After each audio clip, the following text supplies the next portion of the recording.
هذه ديال الحرير. هذه حرير 100% كيما نقول 100% بامبو.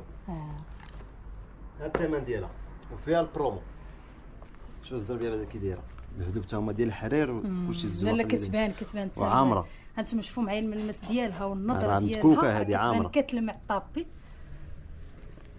البخي ديالها كان سابقا راه كانت ب 7500 درهم، فيها جوج على جوج ونص.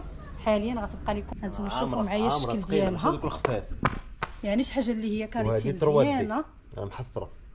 ها هي. كنتمنى الموديل يكون واضح ليكم. معايا هذا الموديل نفس القياس ب 900 درهم. هانتوما البنات النوع الشكل ديالها الطابي هذه، يعني تتطويها عادي ما تهرس ما والو، ما تتهرش كما نقولوا، ما كيبانش فيها داك الخط. كتبقى الزربيه ملي كتحطيها كتبقى بحال واقفه. هذه لا، هذه كتبقى مطلوقه، ولو تجمعيها بشكل كما نقولوا عشوائي كتبقى طابي مطلوقه. حرير بامبو 100%.